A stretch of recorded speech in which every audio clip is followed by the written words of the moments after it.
Hey, what's up? How's it going? So, this is episode number 6, Antisocial Commentary number 6.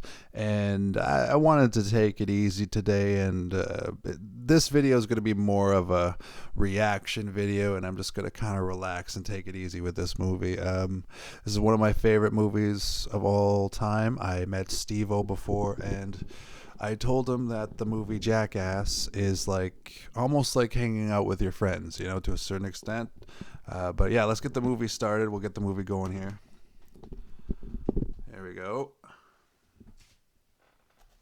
Right there is Ryan Dunn's birthday. That's what you call it, June 11th, 1977 was when the legend Ryan Dunn was born. But yeah, let's get this movie started here. Action!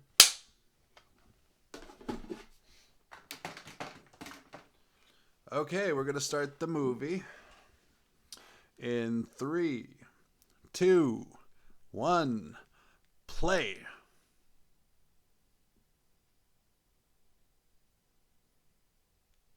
Okay.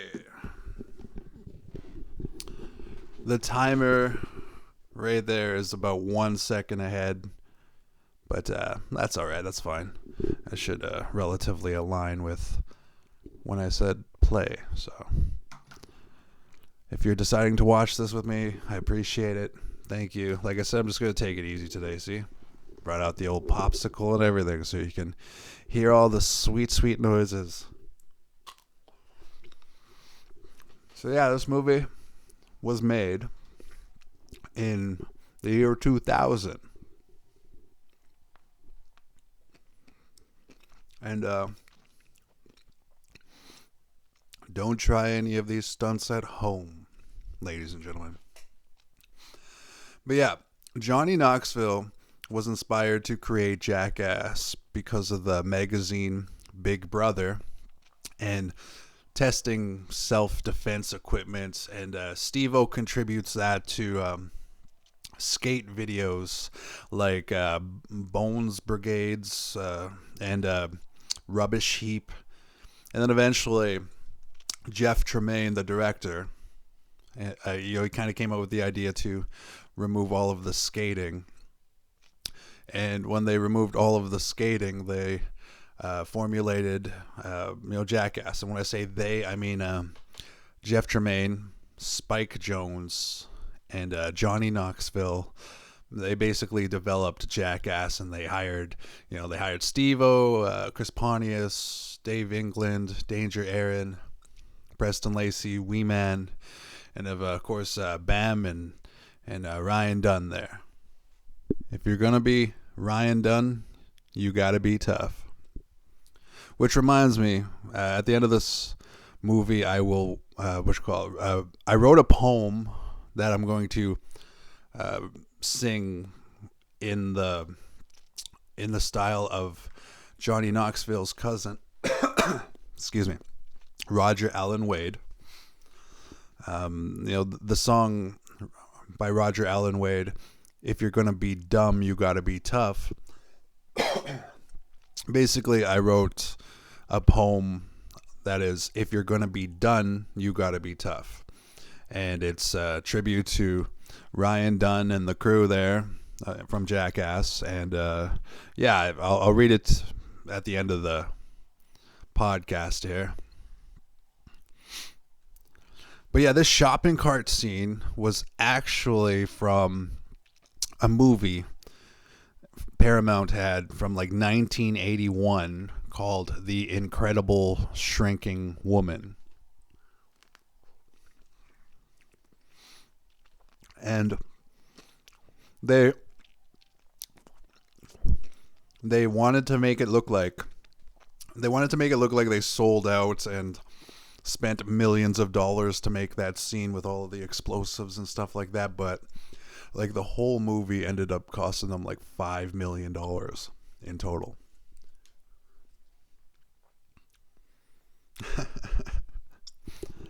Yeah, this this scene, I think it might be the most expensive scene in Jackass the movie 2000.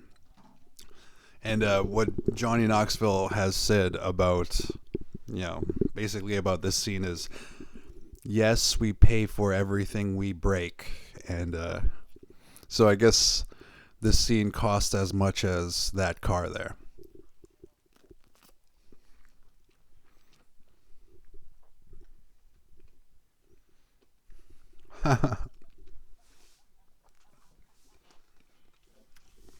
Knoxville is dressed like that because the show Jackass was a hit for MTV, and they started doing this film. Actually, I think this movie is in 2002. Sorry, I got that wrong. Jackass started in the year 2000. That's what I mixed up. But because Jackass was successful on MTV, Knoxville found himself having to conceal his identity in order to get that authentic reaction from people, like Borat style, right? Doesn't work if they recognize you. Except, I think this was before, way before Borat, way before. Slayer! Yeah! Yeah!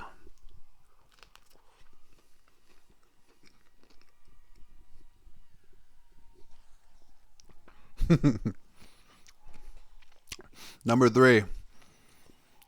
I guess they're NASCAR fans because Dale Earnhardt is number 3.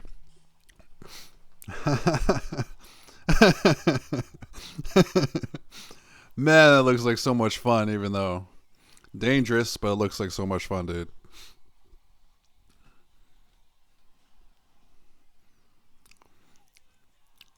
I wish I looked up the music budget for this movie because they picked a lot of really good music.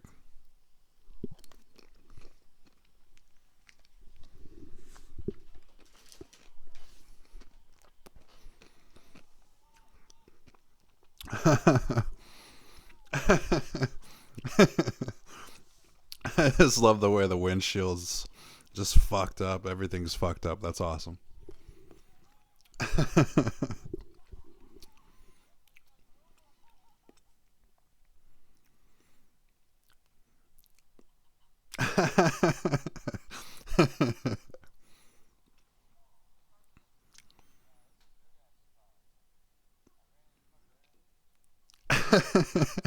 Just imagine having that guy's job. And then I hit a dog.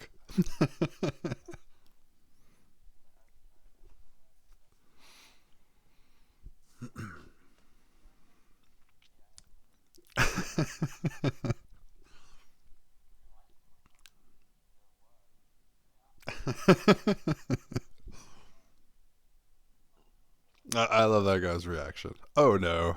Oh no.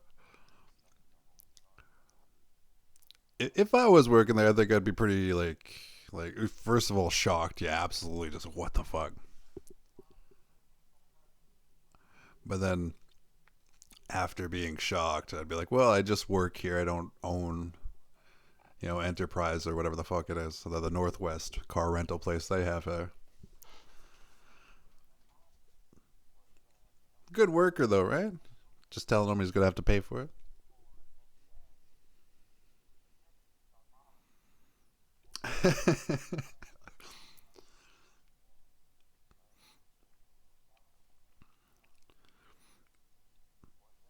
Yeah, all of the scenes in America that they do, they have to get everybody to sign a release form afterwards.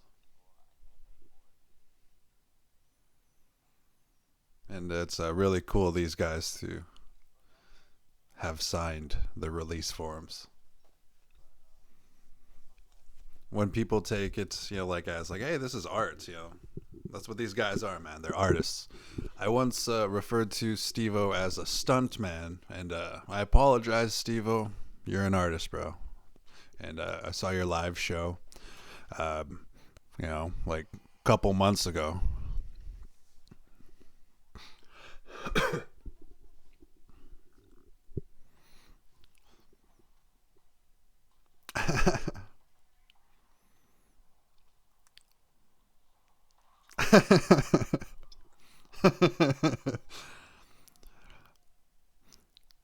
Yeah, the live reactions from everybody. This is right in the nuts. That one looked painful.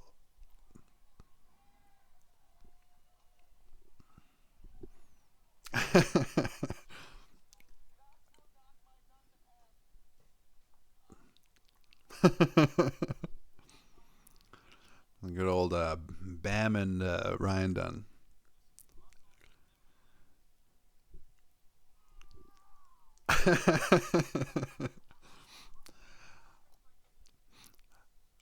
Yeah, Bruce Lee used to put those muscle stimulators on his chest there, and he'd be like, "It's like doing 1,000 push-ups."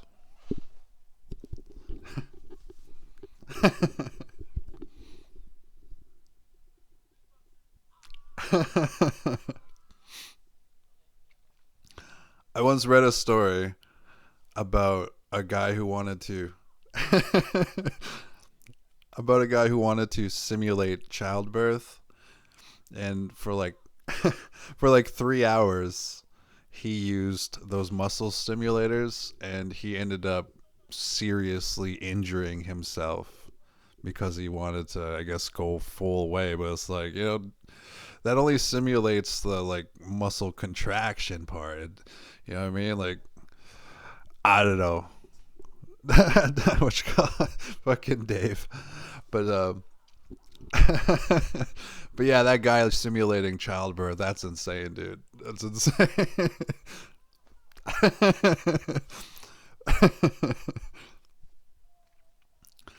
But yeah, that looks more painful than how that other guy simulated childbirth. But the amount of time that guy trying to simulate childbirth did the muscle stimulator thing, dude. That's what fucking injured that guy, like, seriously.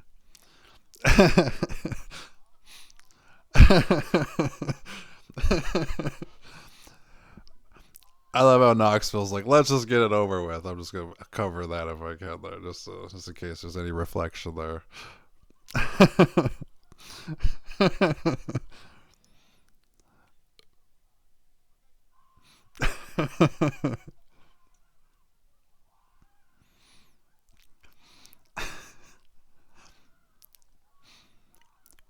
Pontius is always doing something crazy with his balls or dick, man.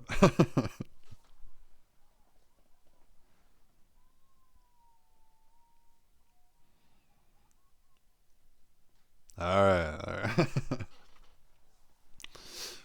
Yeah, Preston takes one for the team here.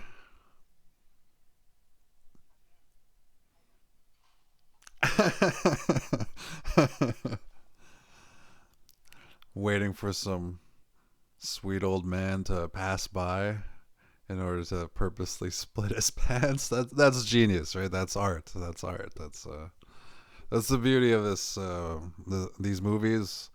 Like, even though it just looks like sick and twisted dick and fart jokes, at the end of the day, it is inspiring a reaction from the people the passerbys and all that shit. So for this scene, Bam, he kept destroying too many golf carts, which is why they had to postpone filming so they can get more golf carts and shit like that. And Tremaine was saying that Jeff Tremaine, the director, was saying that the electric ones only went like 1 or 2 miles per hour or some shit, right?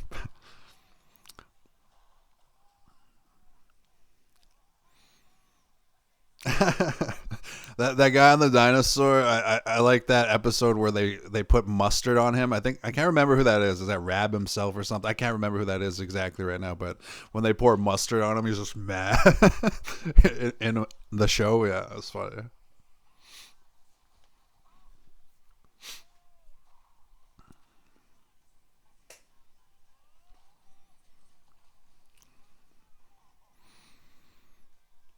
Yeah, all the like awesome punk music tracks and like Slayer and stuff like that. Like, man, like when this movie came out, I was like 12 or 13, And it was just like the coolest thing ever.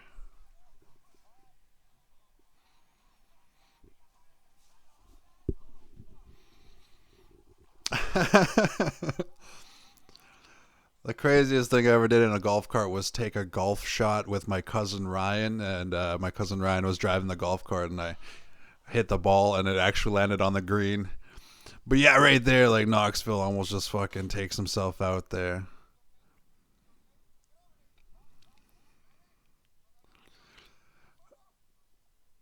When they, when that guy's like, "Don't move him," like I know it was serious, but like at the same time, that was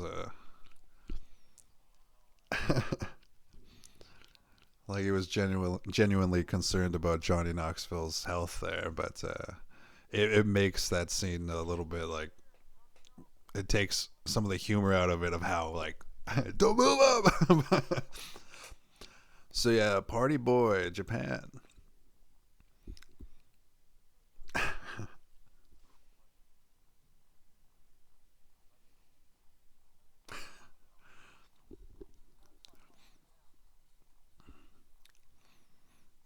I've never in my life. No, wait, that's not true. I was about to say I never really stripped for anybody, but that's not true. That's not true. At Birds Hill Park, I had a girlfriend from Winnipeg, and we drove through Birds Hill Park, and allegedly, I stripped down naked and I ran through Birds Hill Park as she drove behind me, allegedly. And yeah, I was doing that to make her laugh, and mission accomplished. That was like way back in like 2012, I think.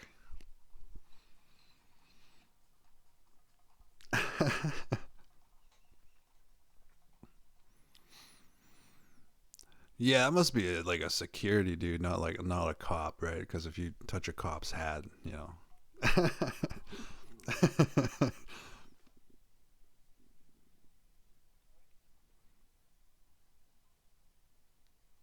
why would you do that? For the arts. I don't know who Madison is. I want to look it up.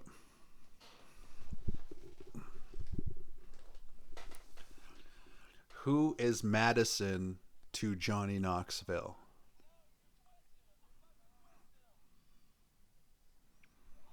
Oh, cool. Awesome, dude.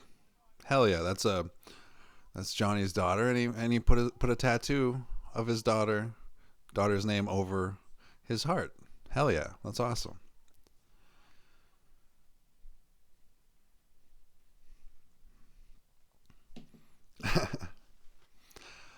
So apparently, Stevo was he was like high on cocaine for this scene, and like any of the American scenes that he has.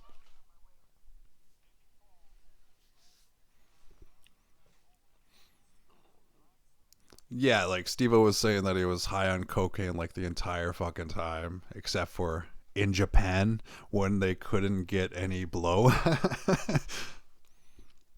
Yeah, cocaine's a hell of a drug. Fucking Rick James.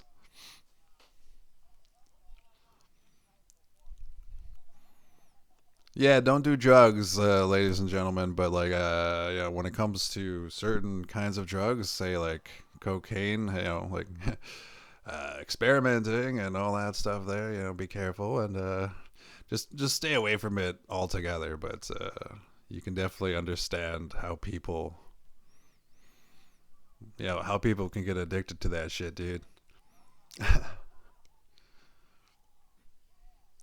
I like to give cocaine dealers a hard time. I also like to give cops a hard time too. Like the other day, I saw some cops sitting there. I was like, "Get back to work, you fucking pigs!" But I respect authority, and at the same time, I respect the coke dealers as well. It's just, I like to give them both a hard fucking time. But like, I feel like both of them are a necessary part of society because people are going to do drugs anyway. And when it comes to police, like they're absolutely necessary. So I like to give both sides a hard time because I am neither a criminal drug dealer and neither a cop. So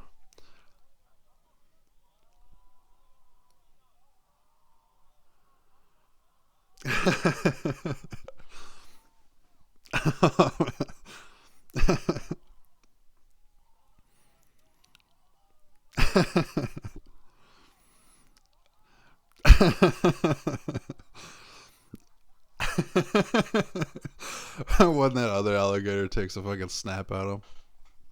I read this article where this, like, I think she was like 10 years old or something like that, and this alligator, or yeah, I think it was like an alligator in like Florida or whatever, like ended up biting her, and in order to get that alligator off of her, she like stuck her finger up that alligator's nose.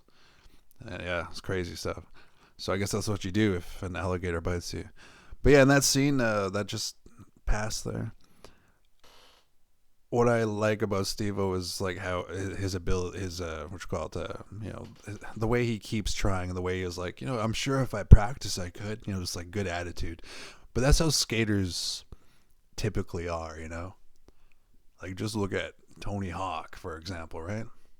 They always have a good attitude, and they're always kind of rooting for each other to land the trick, even though I heard Tony Hawk say something like that. Like, even though we're competing against each other in a skateboard competition, we're rooting for each other to land the trick and shit like that. Yeah, when Bam terrorizes April and Phil, it's funny.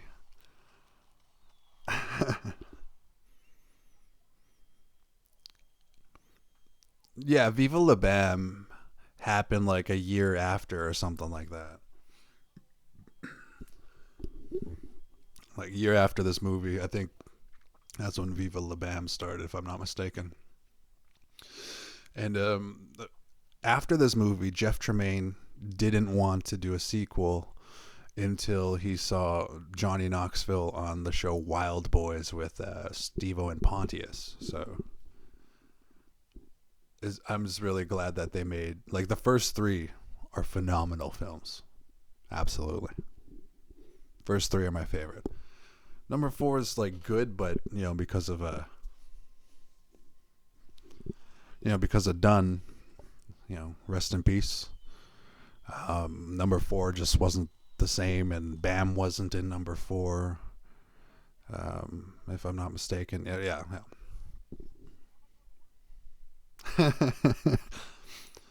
First thing, how am I going to work now? Well, I'm going to go back to bed.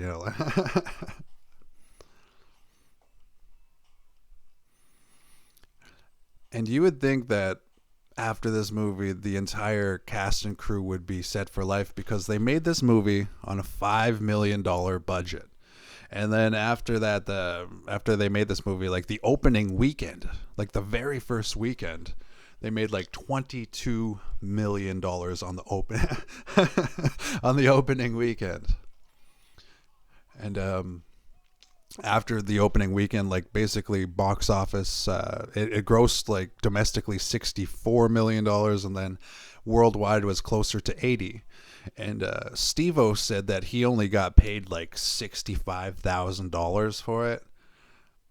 So it's like it really seemed like Paramount ripped them off, but at the same time, I'm sure there was a contract that they saw, and they're like $5 million, yeah, let's go for it, or something. I'm sure it was something like that, where the contract stipulations were like, yeah, the studio's gonna get paid first and foremost.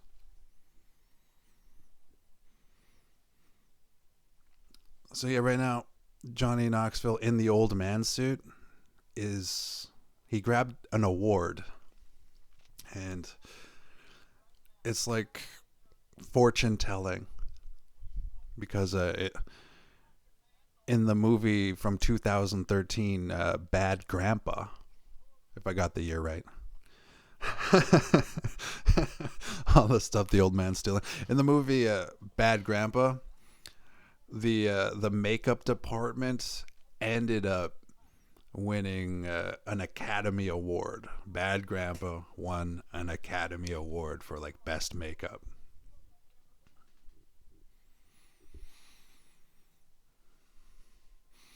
I love the way that guy reacts, though.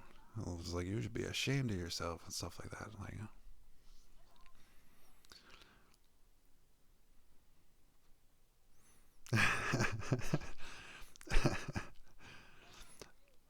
the balls on Knoxville to just keep on stealing. It's hilarious.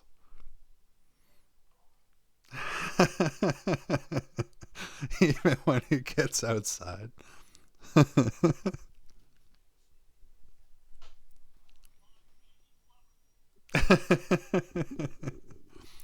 That Lon Chaney bit. Knoxville didn't know who Lon Chaney was. Just saw the star on the Walk of Hall of Fame, or Hollywood Walk. The Walk of Fame there, that's where he saw it, and he thought it was just something funny to say.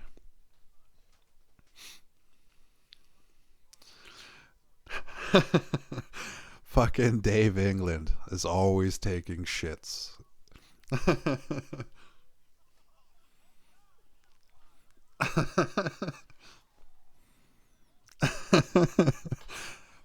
The way Dave ruins the first attempt here by shitting his pants.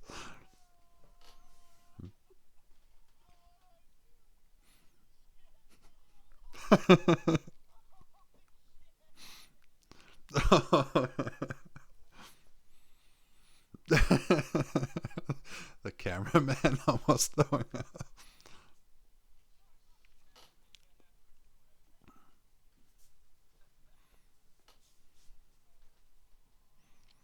Oh, nasty old Dave England with shitty underpants. Oh, I'm just adding the reflection in case it's there. You gotta think about that. There's Lance. Lance always fucking throws up.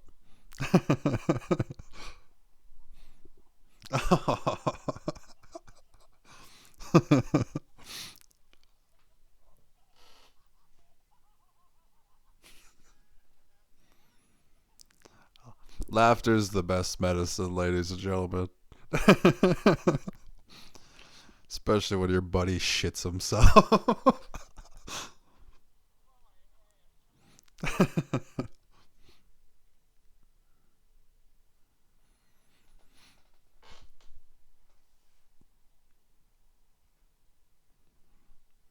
Oh, fucking Dave England.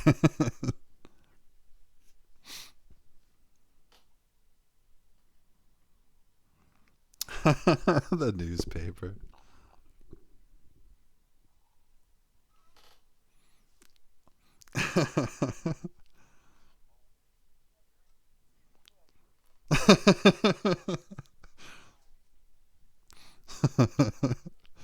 What the hell you doing?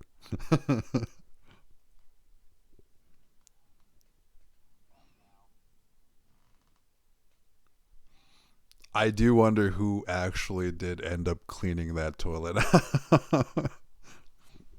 Oh, man. Very rarely can you smell something through the fucking TV in front of you, but that particular scene you can kind of I swear to God, you can fucking smell it, dude. It's nasty.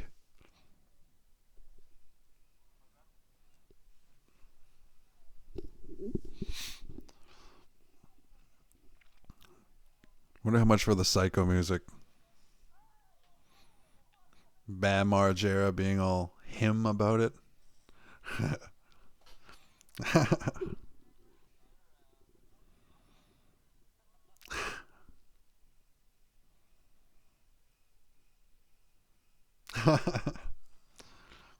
Poor old Matt Hoffman. Oh, right there, he's nursing his broken wrist, which actually happens later in the movie.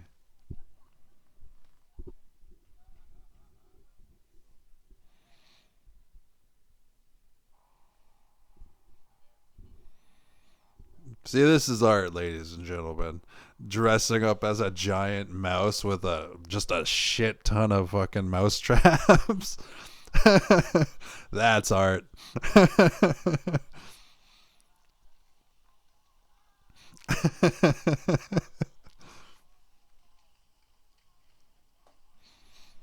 Yeah, man.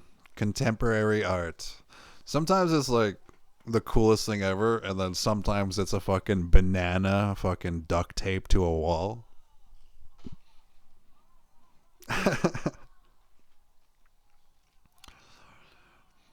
Oh man, one of like the most twisted art stories. There's this one lady. I think it was, I can't remember how long of a time. It might have been like 24 hours or something like that, where she just stood still, and she let anybody do anything that they want to her within the. It was either like 24 hours or like 3 hours or something like that, and yeah, she let anybody do anything that they wanted to her, and she said it was the most degrading thing that she ever experienced. Go figure. But yeah, that's one that is a definite like contemporary art kind of action, you know.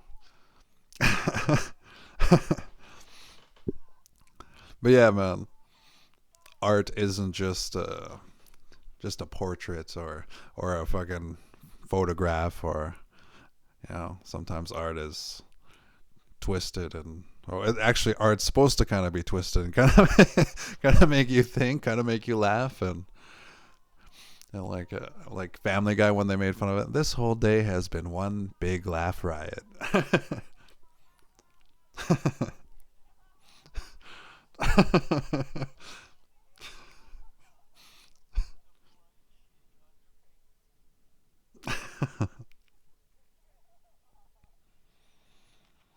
Yeah, the wedgie causes causes him to bleed. It's crazy.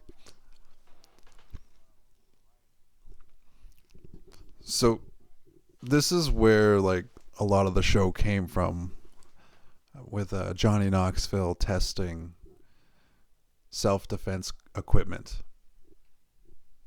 Excuse me.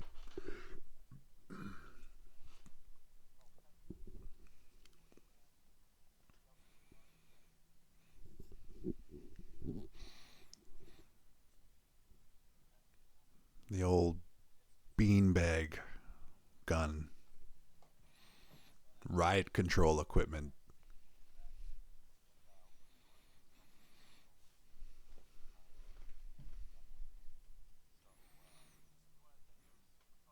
The self-defense expert is, like just doing his job, but a part of me wonders what would have happened if Knoxville took it to the chest the way he intended. But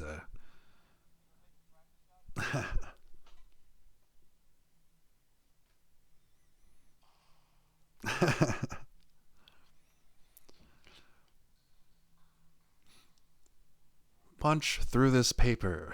That's what it reminds me of.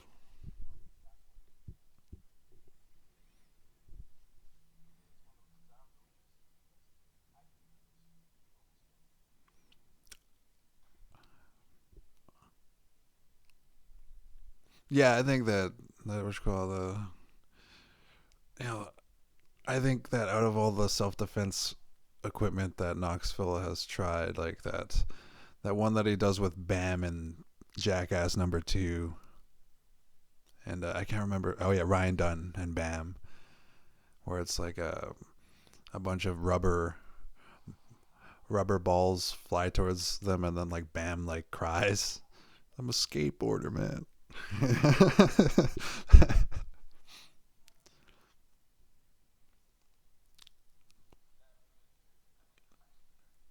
So yeah, this was like a total Knoxville sequence. So it's too bad the other guys weren't there to have their reaction, because it's like one of the more quieter scenes. And Jackass is Knoxville's baby. So Jackass, what you call that? Knoxville does most of the scenes, and I know Steve-O doesn't have like that high of a percentage in regards to being in the movie, like like maybe like a half hour or whatever, but like like I still think of him as one of the coolest jackasses on the show. And I really thank him for that autograph. I was like, "Excuse me, Mr. O." I was just being funny or whatever, trying to be funny or whatever. And I ended up telling him, I was like, "Hey man, thanks for all of the years of entertainment. Watching the Jackass shows is like hanging out with the bros. That's what it feels like,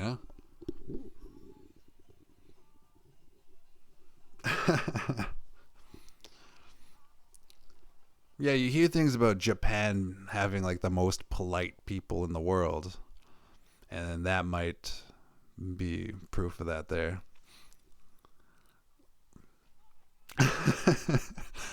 What would you do if you saw somebody like that screaming like that? Like, yeah, I think I would end up running after them, trying to fucking be hero and saving them, But I would think it's real, like that guy. So yeah, Knoxville has the most screen time. Obviously, this is his baby, and Dave England has like the least amount of stunts in this movie.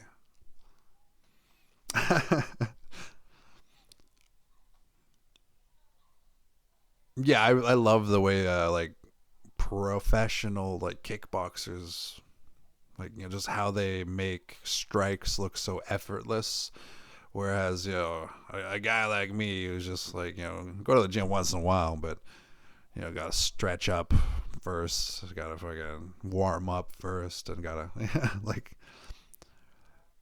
just like seeing how awesome this professional fucking kickboxing lady is. Loomis Fall with the big gong.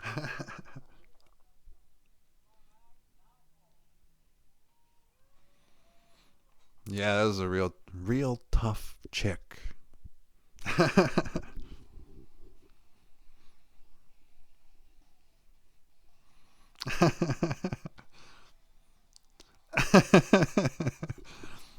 I like how Dunn goes for that like uppercut to the body or whatever.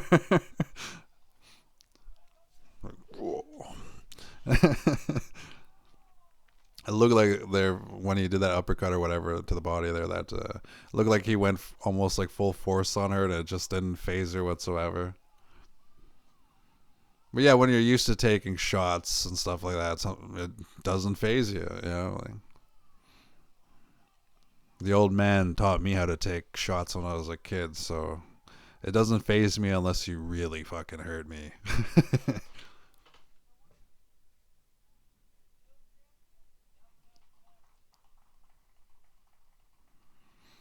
Like yeah, that chick does such an awesome job in this movie.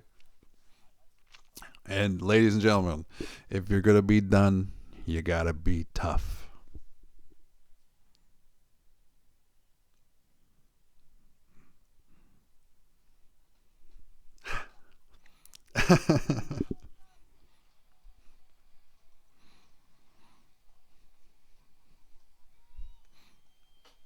Fucking love the music in this movie, dude.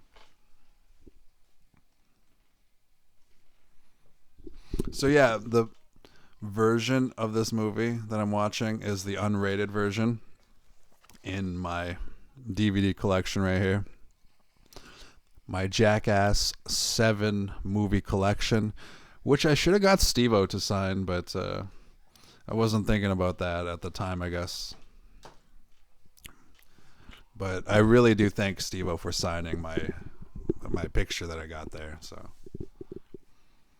I originally offered him like $40, and then he was like, "Dude, I'll just do it for free, dude." I was like, "Thanks, dude. That's so awesome."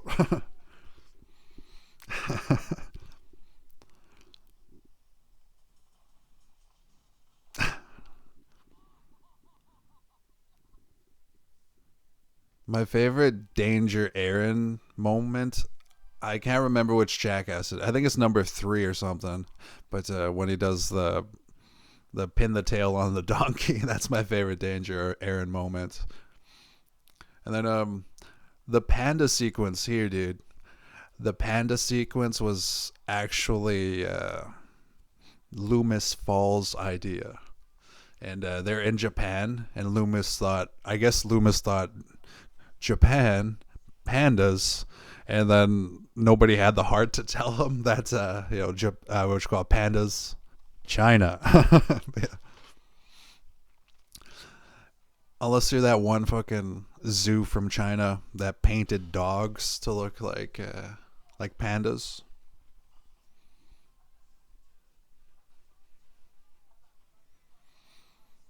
Again, the soundtrack is so awesome. The turning Japanese song here. My favorite use of this song is when Chris Farley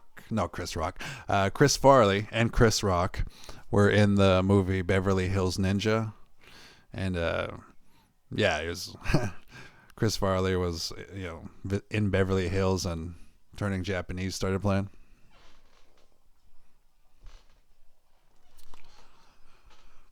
So yeah, I think this is one of the rare scenes where Steve-O wasn't on coke because he couldn't find any coke.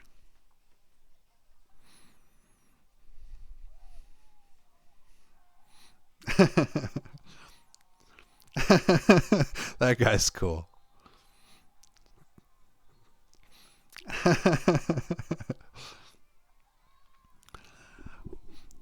One of my favorite things that Wee Man said about filming with Jackass and stuff like that was when they had the scene with all of the other little people and stuff like that. He said, like, where else in the world would I be able to hang out with this many little people for a stunt like this and stuff like that? That's my favorite Wee Man moment when he was talking about that. Originally, these rocket skates, like the fireworks that they have were Japan fireworks. So they weren't as strong as American fireworks, is what I heard from the net, Reddit, online. So it's gotta be true. I just love how loud they are.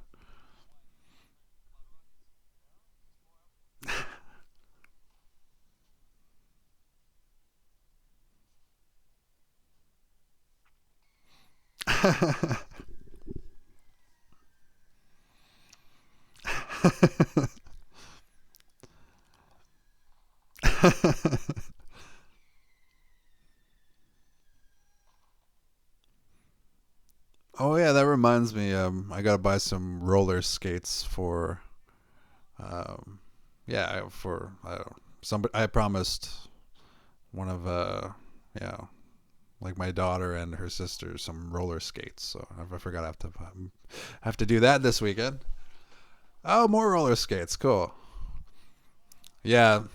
Um, One of them requested purple roller skates, so I'm gonna have to get that for them on Christmas because that's a good gift for anybody. But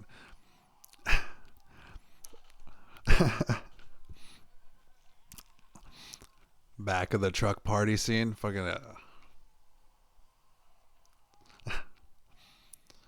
reminds me of a scene in Party Monster, that movie about Michael Alec starring Macaulay Culkin, when they tried to throw a party in the back of a rig, and Marilyn Manson is driving in the front seat.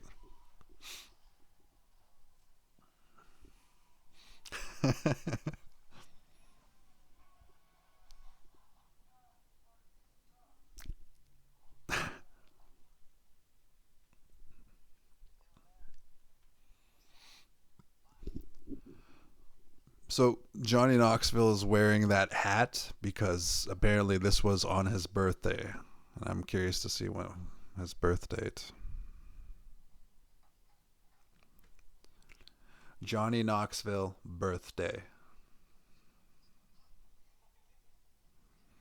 March 11th, 1971. So this scene was filmed 50. No, I'm joking.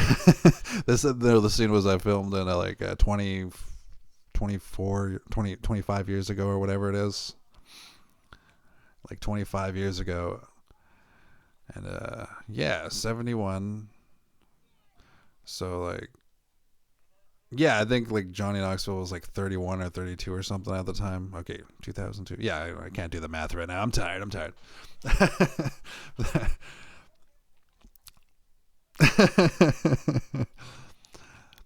Ray, when Steve-O says he needs a pick me up, he really means it, dude. I love how polite the guy making sushi is.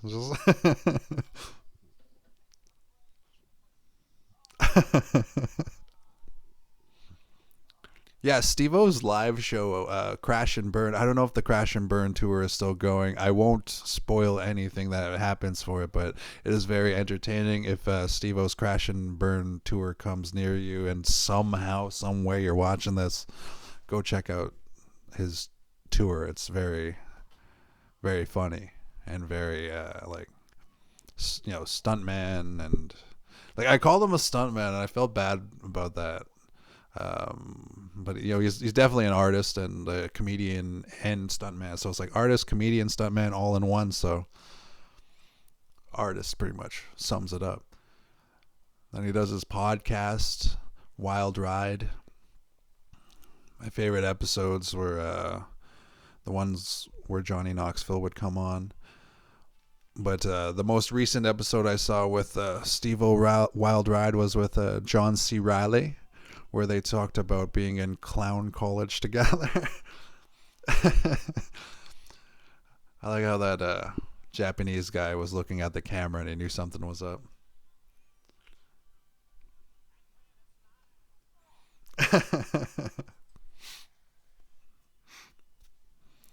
So I don't know why they if they're in Japan right now, I don't know why these people have their faces blurred, but I thought I read somewhere that the rules for Japan, when you're filming like this, you don't have to really get a release form signed, is what I thought I heard, but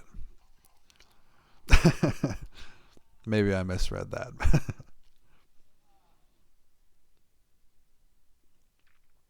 I liked Anthony Jeselnik's roasting Steve-O on the roast of Charlie Sheen. He was like, "Don't give up your suicide."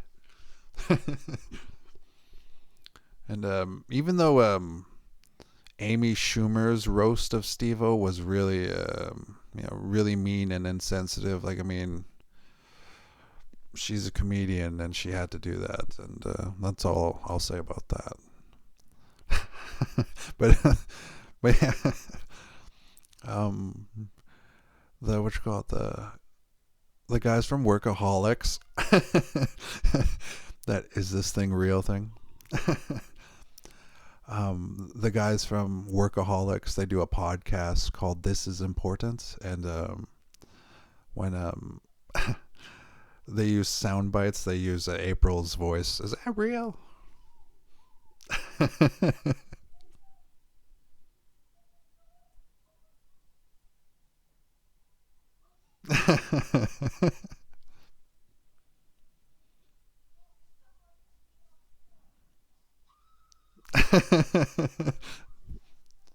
Hisses at her.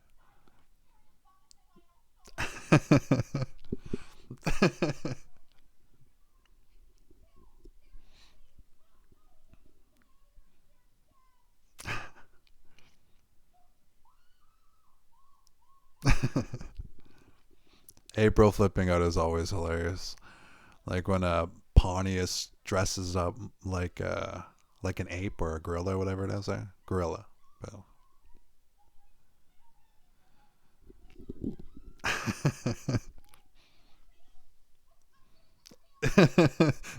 Yeah, this is a sound bite. That's a sound bite that the Workaholics guys who do the "This Is Important" podcast use all the time. Wee Man's the main one who fucking gets actually like just really pissed off and like starts throwing fists.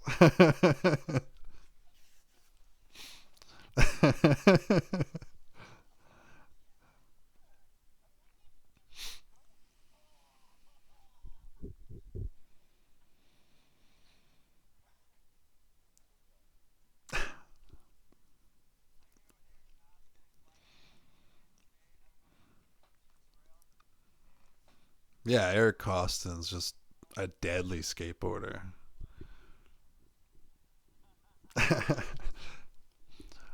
I am surprised that when they ask Kosten if Knoxville will make it down.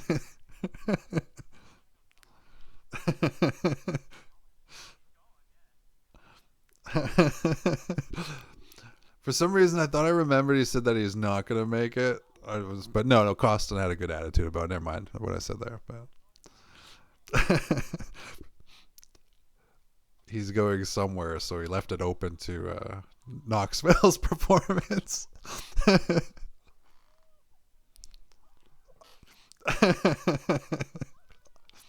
Yeah, Kosten just laying back.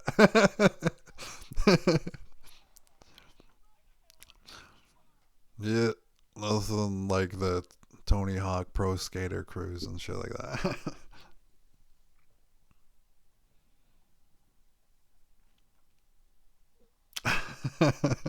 Fucking Preston. My favorite Preston bit is with Wee Man when I think it's Jackass Part 2 or something like that, when they're on the bridge and Wee Man jumps off the bridge and then the bungee cord like pulls Preston down, and then he said that it just he said it just slams her right into the water. I was like, crazy.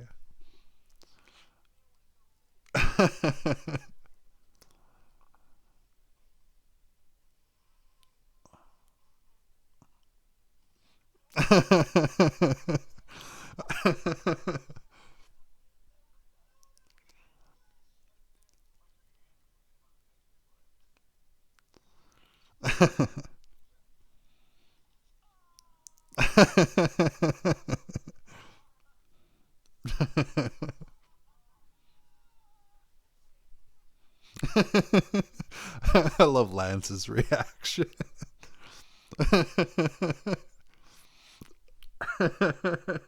The way Bam's like egging him on to throw up.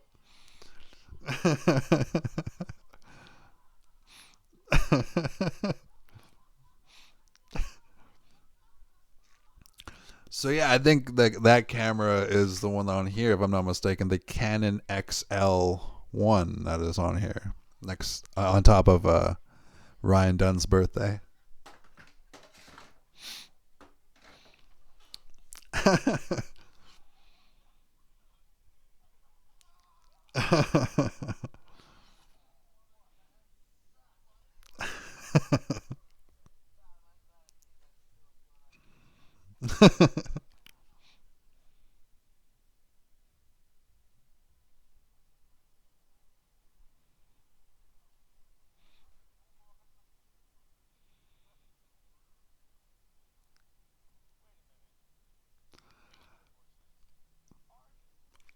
Yeah, apparently that guy, what he said in Japanese, I think it was like, "Hey, do you understand Japanese?" Yeah.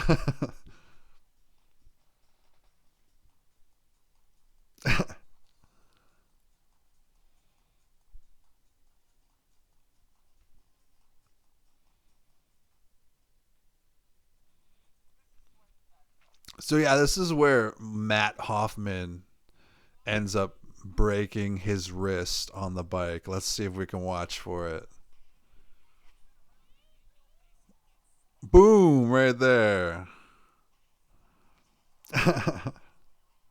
Or is he already wearing a brace there? But yeah, apparently it was when he was biking in Sweaty Fat Fucks. That's when he ended up breaking his wrist. Yeah, he's already wearing one. Goddamn trivia.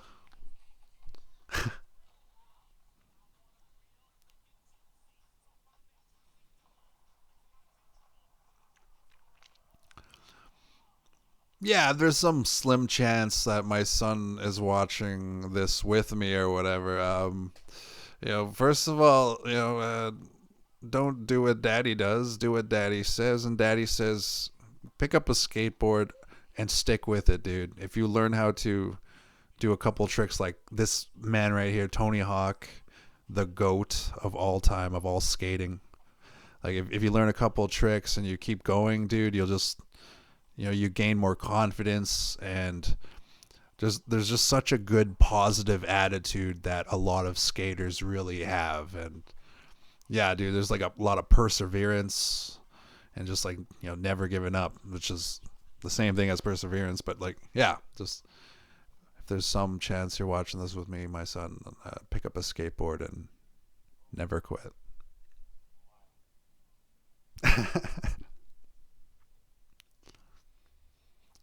Nice guy in the background here.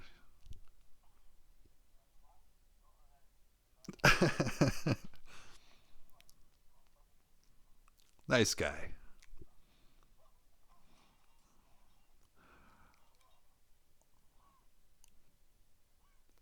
I remember I was at the Delta Hotel, and I was still a kid, and I asked this dude who was at the Delta Hotel in the fucking the weight room there. I was like, "Hey man, how do I do this exercise?"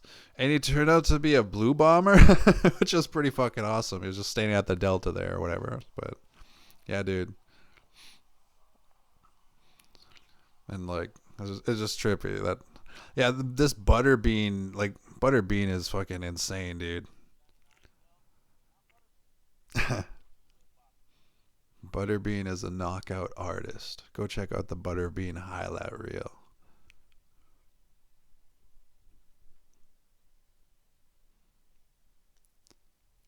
And yeah, this is one of the stunts where Knoxville like just actually gets knocked unconscious.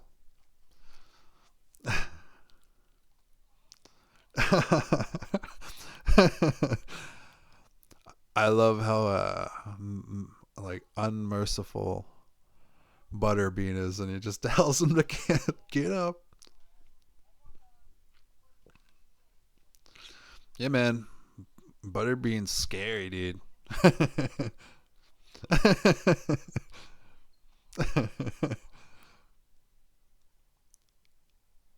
Knoxville snoring.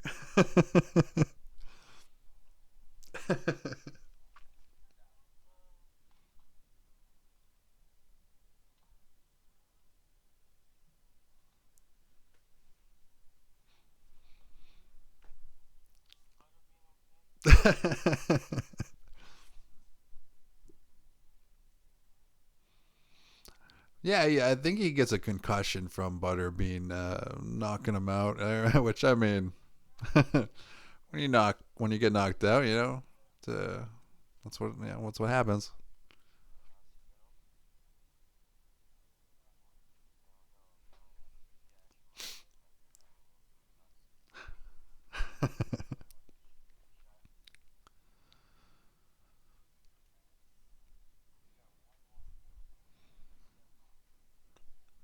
Yeah, and that's not even as far as I remember. I don't think that's Knoxville's worst injury in this Jackass the movie.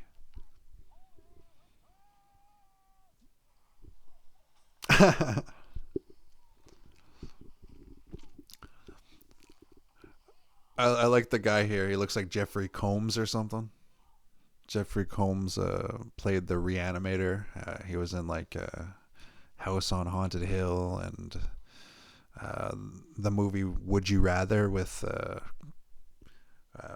I don't feel like mentioning her name, but there's Would You Rather is a movie that he's in, and he ends up drowning uh, a woman I don't feel like mentioning on this podcast. But okay, fuck it, I'll mention it. Her name is Sasha Grey, and the reason I didn't want to mention it was in case my boy is watching. But yeah, Sasha Grey. Don't search her name. She's big in the what you call it in the 2000s or whatever the fuck it was.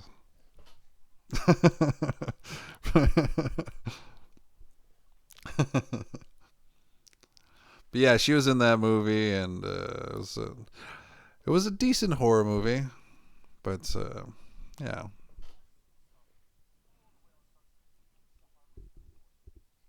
but yeah, Jeffrey Combs is a good horror actor there.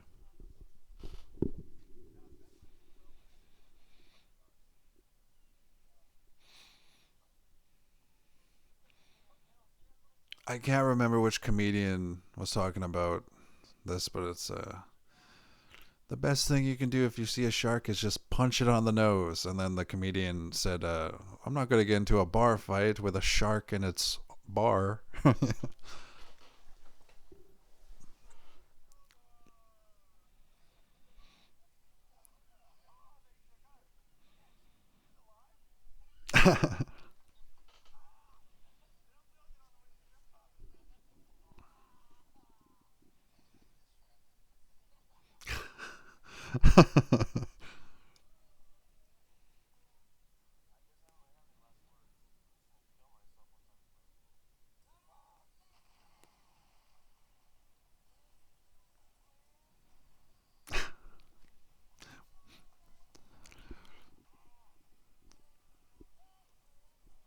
I have never been scuba diving yet.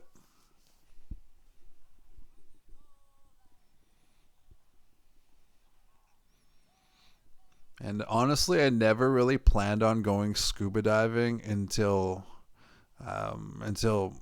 my baby girl, like she loves swimming. So the only reason I might go scuba diving is because she loves swimming. And when I go scuba diving, it's not gonna be in the fucking middle of the ocean. It's probably gonna be like a pool and shit like that. You know what I mean? Like, especially if I'm taking my baby girl, last thing I want to is to be like, oh yeah, we went to shark infested waters, shit like that. So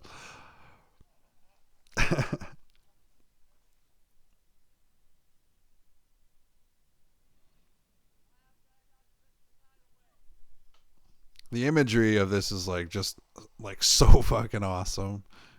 It's funny, hilarious, and like surprising.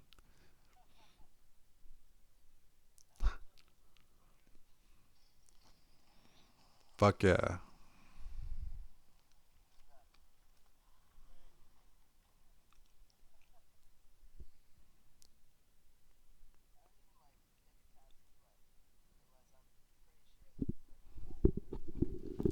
When I pick a tattoo, like it's so far like my tattoo arm is this arm, right? Like I'm showing the non-tattooed side, but yeah, when I pick a tattoo, it's about like just at least that's my most cherished tattoo. This tattoo was actually of a woman that I had a really big crush on, Henry Rollins.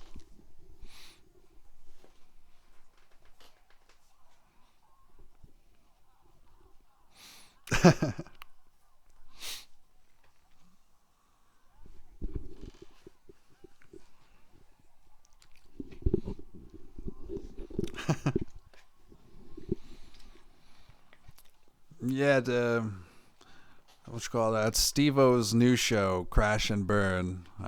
What you call it? He has a really cool tattoo, like on the side of his head, like a crash test dummy tattoo, and then he got like a dick over top of one of his eyes.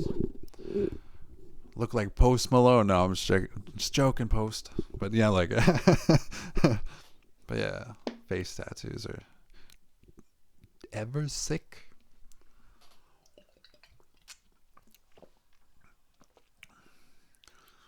Dude, when I was like in elementary, we still had merry-go-rounds and shit like that. But eventually, everybody figured out that they're like, you know, they're death traps.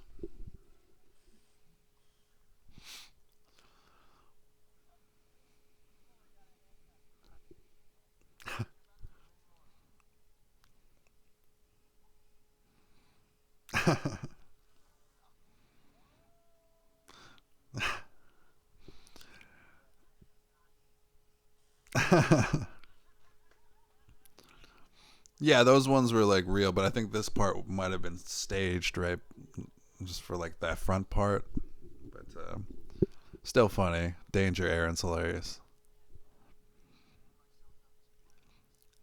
The reason I love that pin the tail on the donkey bit. The reason I love that one is the fucking part where Danger Aaron is like I don't want to do that anymore if that's okay. That's just funny. I gotta cover that a little bit if I can. Steve-O shooting fireworks out of his ass.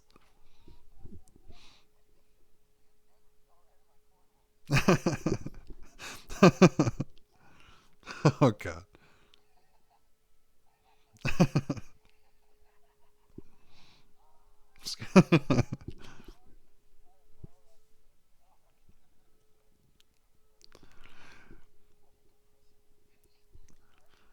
Yeah, when I was at the Steve-O show, because Steve-O, Randy, he's an artist, and how Steve-O is.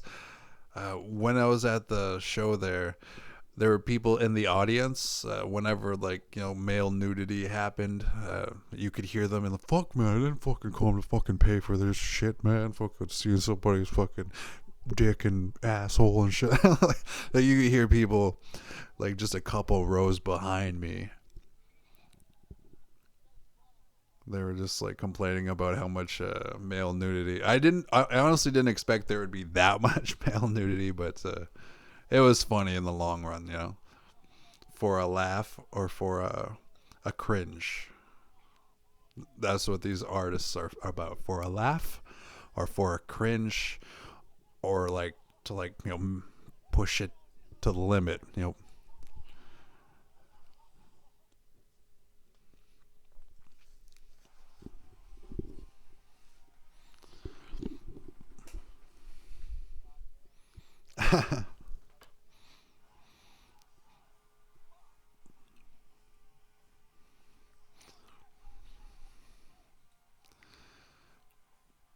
So yeah, you can see right there that Preston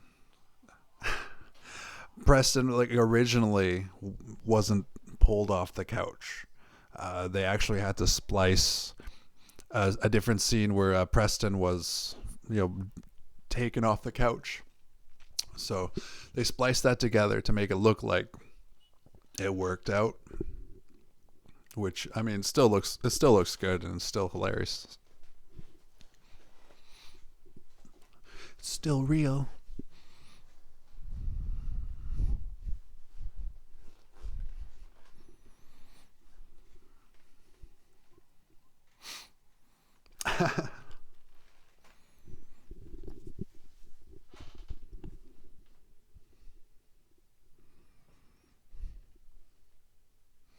Wow, I'm 5 seconds ahead over here. Let me just sync it just a little bit more, even though my no, yeah, fuck it, I'll do it. One more.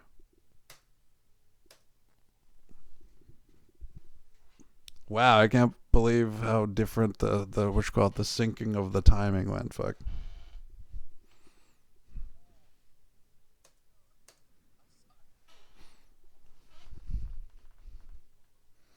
Is that fucking timer different than that? That doesn't make any sense, man. That doesn't make any sense. I fucking push play at the same time.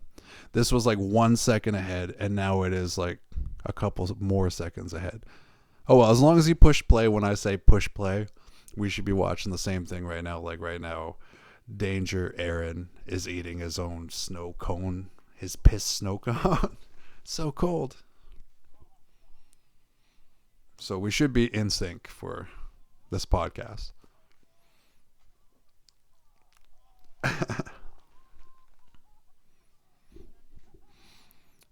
Yeah, I thought I heard somebody say something about Danger Ehren, you're gonna do the gross stuff if you're not gonna do the really painful stuff. And then they fucking kick him in the balls and shit like that anyway.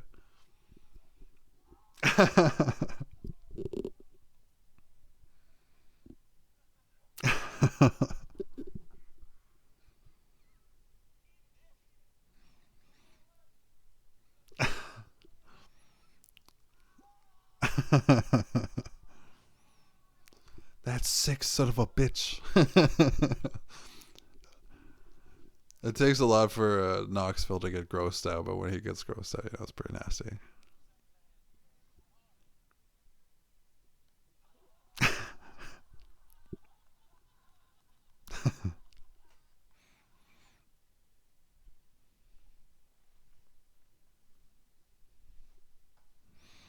Yeah, dude, this must be playing faster or something. That's crazy. Oh well, whatever. I guess we're like, it's relatively the same fucking time. Like when I push play, it was relatively the same fucking time. So I'll look into that later. But yeah, if you push play at the same time as I did watching Jackass, the unrated version, the DVD that I have here, and if we're watching the same thing, we should be in sync right now. Bam's always fucking with his family, dude.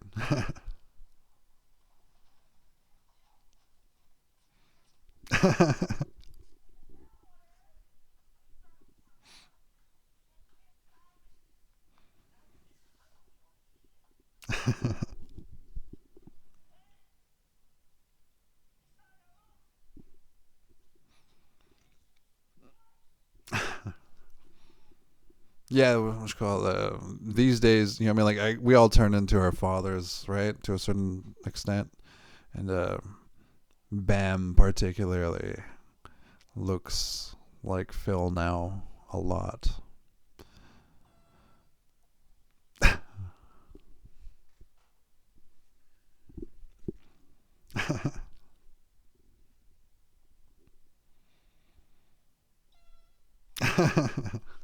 Those sweet old ladies.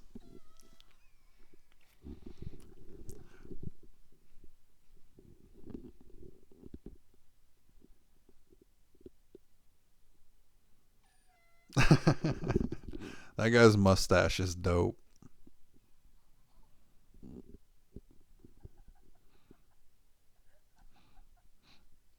There's a joke about like Hulk Hogan's mustache.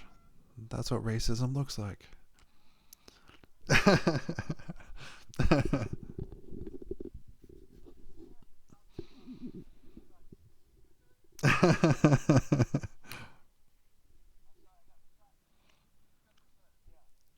When I was younger, I used to play golf a lot, and I actually went to Peoria, Illinois, for a golf tournament. And you know, I wasn't the greatest, but I took it seriously, so I know what these guys are feeling.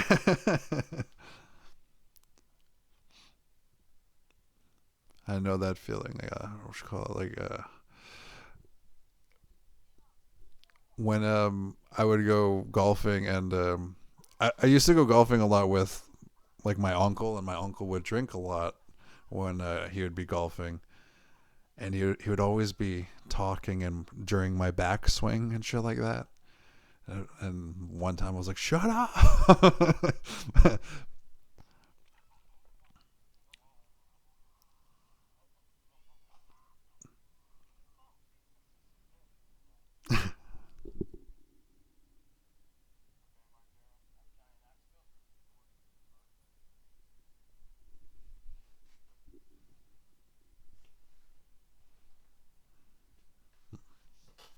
So now the timer is working correctly. I don't know where the leg came from.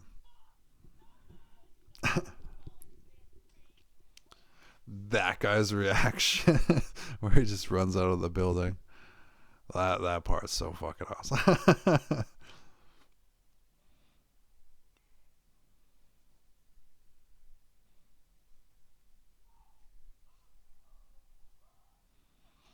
DL Hewley has a really good bit about something like that, about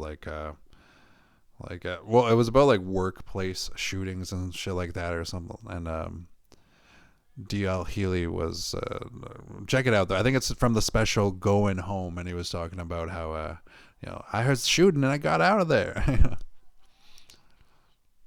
Yeah, it's in the special Going Home. I don't want to ruin it because it won't do it justice. But DL Hewley, very good comedian, reminded me of that.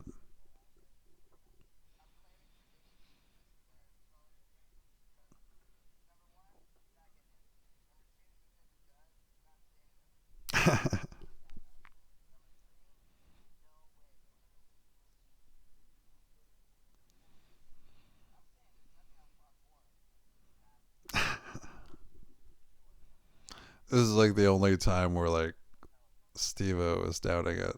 This is like the only time where Steve-O has a doubt.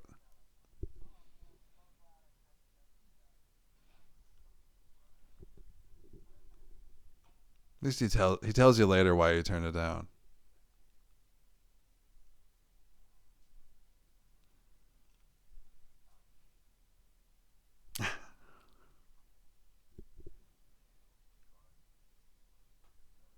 Aw.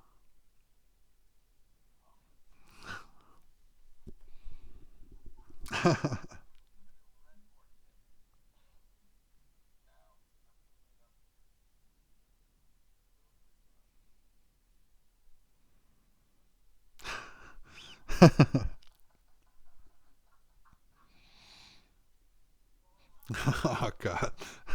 I'll cover the TV in case it's.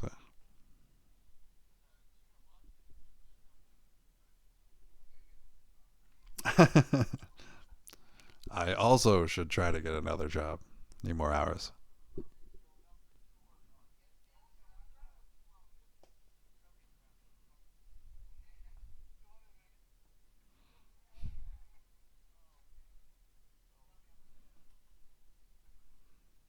Should Oh yeah, though, at least the corner of it's there, so you shouldn't be able to see it right now. Yeah, okay, good. Oh God, it's nasty.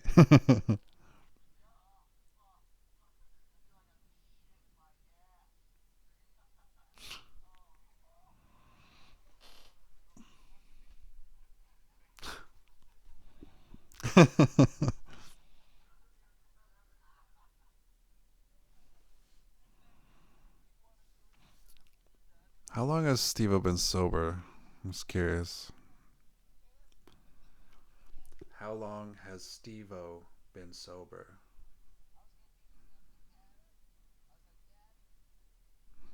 Wow, 17 years, dude.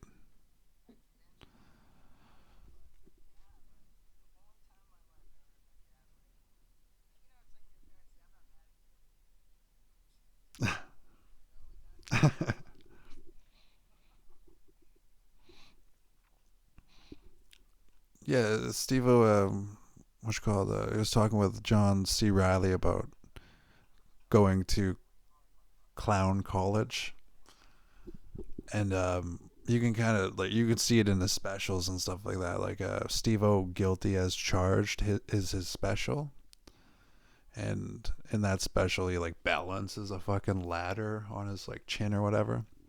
Go check out that special, guilty as charged. I believe it's either on Amazon Prime or Crave.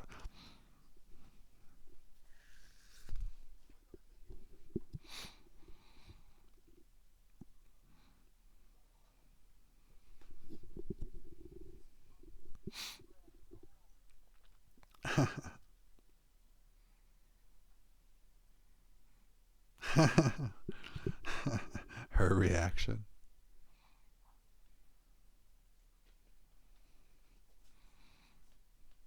Like that's probably a nurse, but like they know what they're looking at. They just like they don't tell you the diagnosis because that's the doctor's job.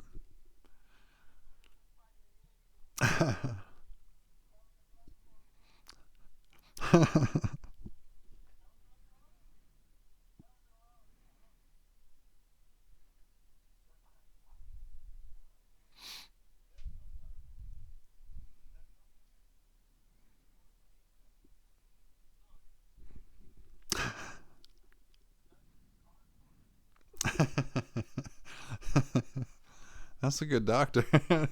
Recognizes that it's a car toy.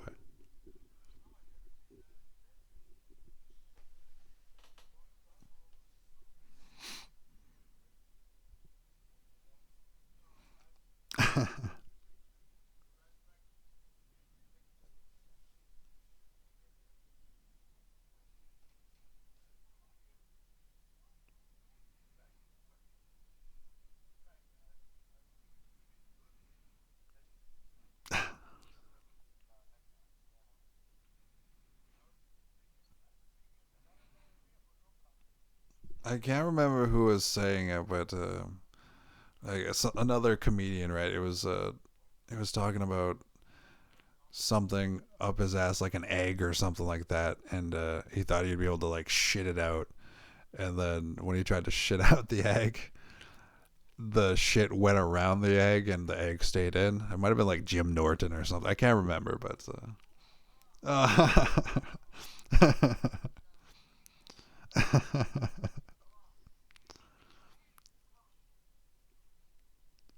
oh man. Oh man.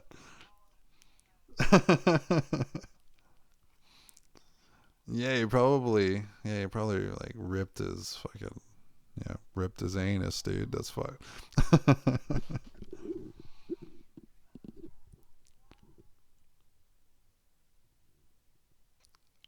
So this ending here was originally like 10 times longer because you can see everything in the background, and it's on the like behind the scenes feature. Got a little rip torn.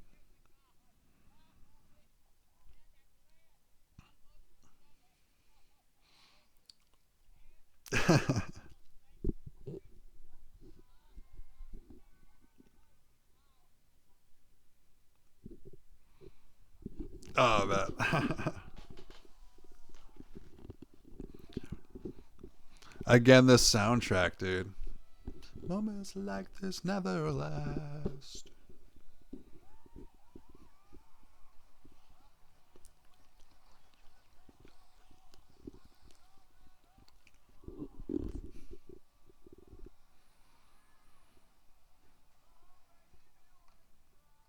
Yeah, man, there's just a ton of positive energy around this movie. those those two fine gentlemen, they're playing the ones that were playing golf. The Jackass crew had to take them out for drinks in order to convince them to sign the release forms so that they could put them in the movie there, which is in the long run really cool of them, considering that it's all art here. I had musicians on here.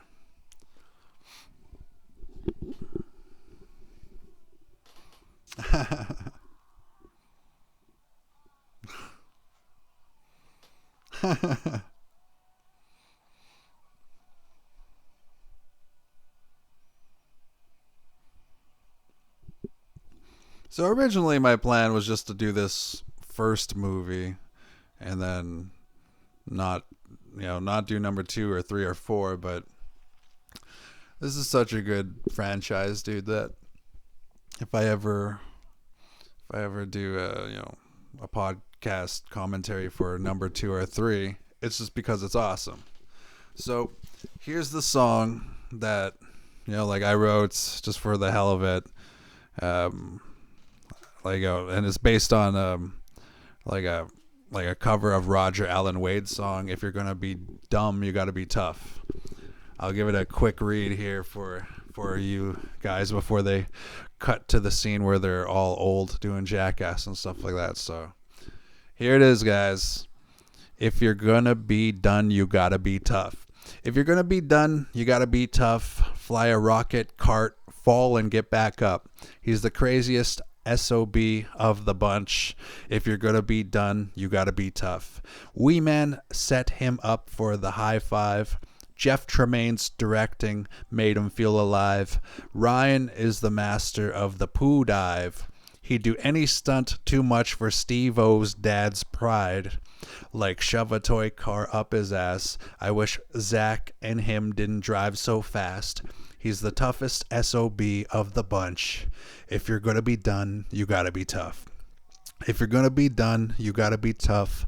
Fly a rocket, cart, fall, and get back up. That's the way he was in life and love. If you're going to be done, you got to be tough. He'd sleep at Bam's house almost every night. He'd make Knoxville laugh until he'd cry. Tried to tug of war Preston with a bike.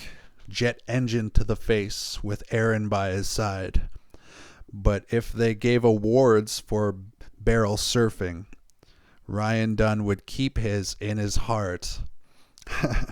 With memories of Pontius getting stung, or when Dave England would shart and stuff. If you're gonna be done, you gotta be tough. When you get knocked down, gotta get back up. But yeah, man, rest in peace, Ryan Dunn.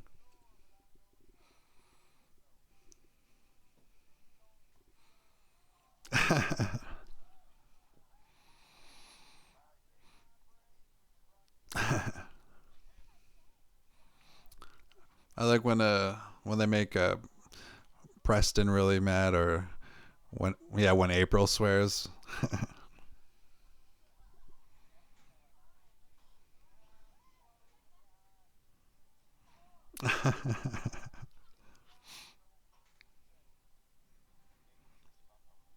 I got some habits I can't shake.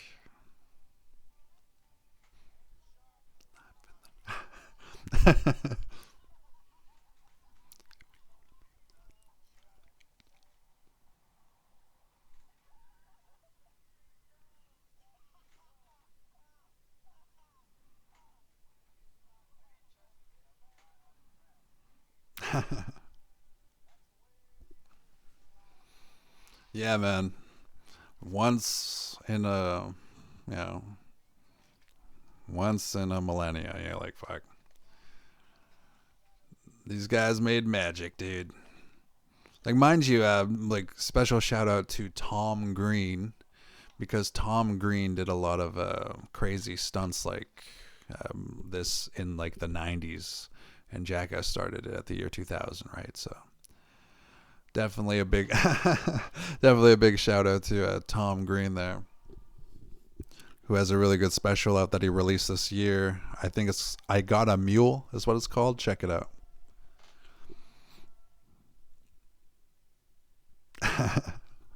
Son of Jackass.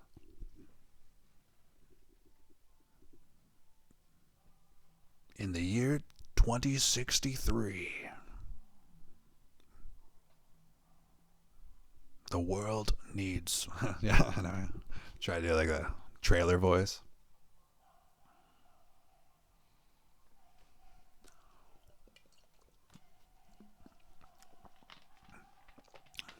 Aw.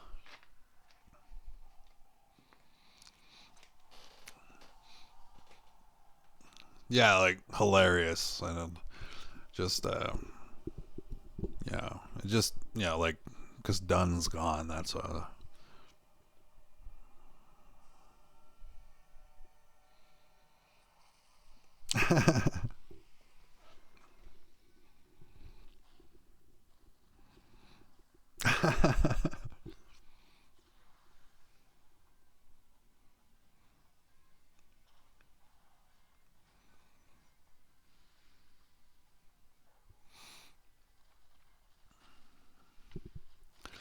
Yeah, dude, like $5 million is what they made this film for. Like, that's unreal. To make this movie for the studio for $5 million, and then for it to gross about like 80 million, and then for like, you know somebody like Steve-O to only get like 65,000 from this movie, like, that's crazy. Like, this is a massive success at the box.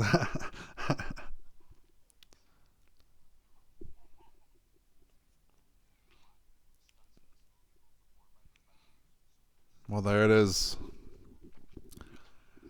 There it is, ladies and gentlemen. Yeah, man. My favorite Jackass is Steve-O.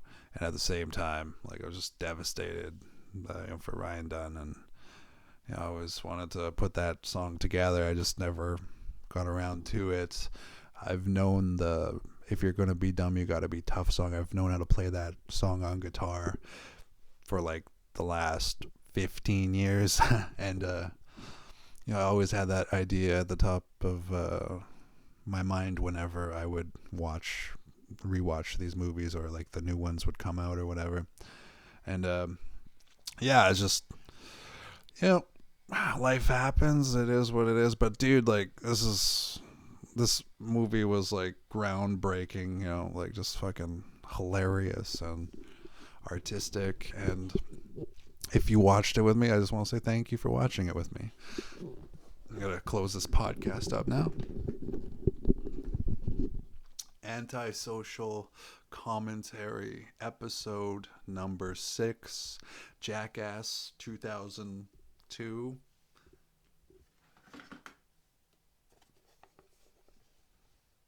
Cut. Thank you for watching, everybody. Cheers, love, respect.